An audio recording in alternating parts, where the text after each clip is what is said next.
윤석열 정권은 왜 총선에서 참패했을까?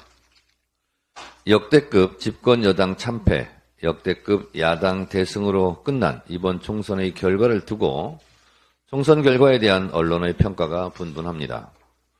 윤석열 대통령은 총선 참패 6.15 국무회의 발언을 통해 입장을 밝혔습니다. 발언을 요약해보면 제 생각에는 나는 열심히 했다. 나는 잘못이 없다. 정부가 세심히 살피지 못했다. 기강이 흐트러진 것이 없는지 점검하기 바란다. 라고 압축, 요약할 수 있겠습니다. 전형적인 남 탓, 책임 떠넘기기, 발뺌 선언입니다. 아직도 정신 차리지 못했습니다. 이런 인식이니 윤석열 대통령의 발언에는 자신에 대한 사과와 반성, 비전과 협치의 핵심 내용이 빠져 있습니다. 무식하고 무성의한 네 가지가 빠진 사무선언이었습니다. 이러니까 참패한 것입니다. 집권 시기 총선에서 패배한 이후 과거 대통령의 발언을 잠시 살펴보면 2000년 4월 제16대 총선 패배 후 김대중 대통령은 총선 민의는 여야가 협력해 나라의 정치를 안정시키라는 지엄한 명령을 내린 것이라며 한나라당 이회창 총재와의 영수회담을 제의했고 2016년 4월 20대 총선에서 패배한 후 박근혜 대통령은 민의를 겸허히 받들어 국정의 최우선순위를 민생에 두겠다.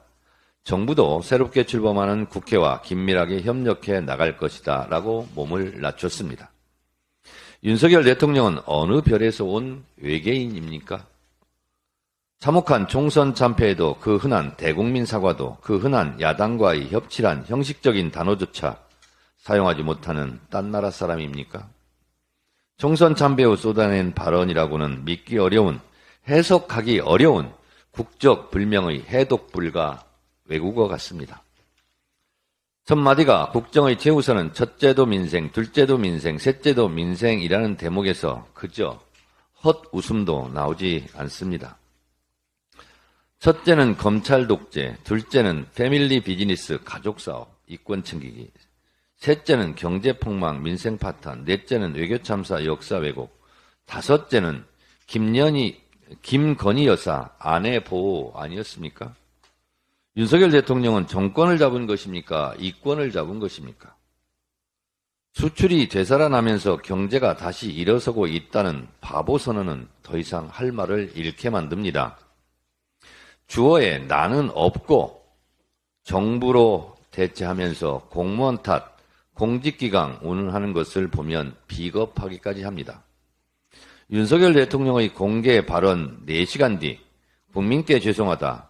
대통령인 저부터 소통을 더 많이 잘 해나가겠다는 발언을 공개했습니다. 김건희 여사의 비공개 일정이 공개되는 것처럼 비공개 발언의 공개화입니까? 버스 떠난 뒤 손 흔드는 겁니까? 연극이 끝난 후 관객이 모두 떠난 후에 혼잣말, 독백하는 겁니까? 더 우습고 측은하기까지 합니다. 가능하지 않겠지만 가상현실을 가정하고 정상적인 대국민 사과문을 제가 한번 상상해 보았습니다. 국민 여러분, 집권 여당의 총선 참패는 모두 대통령인 제 책임입니다. 국민들께서 내려주신 총선 민의를 받들어 지금까지 국정 기조를 전면 쇄신하겠습니다. 지난 2년 동안 무엇이 잘못되었는지 철저하게 점검하고 확 바꾸겠습니다. 국정 방향도 바꾸고 사람도 바꾸겠습니다. 야당과도 대화하고 협치를 하겠습니다. 야당을 국정 파트너로 인정하고 필요하면 이재명 대표와의 영수회담도 하겠습니다. 민생과 국익을 위해서라면 누구라도 만나겠습니다. 총선에서 나타난 민심을 천심이라 생각하고 저부터 반성하겠습니다. 국민 여러분, 죄송합니다.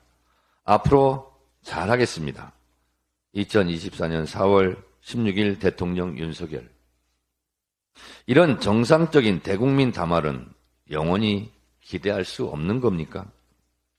이런 대국민 사과를 할 생각도 할 용기도 없다는 것.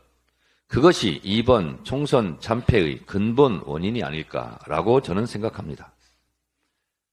개선의 여지가 없는 윤석열 정권, 기대할 것이 없는 윤석열 정권, 결국 또 하나의 정권 종말의 비극의 씨앗을 잉태한 이번 총선이 아니었을까?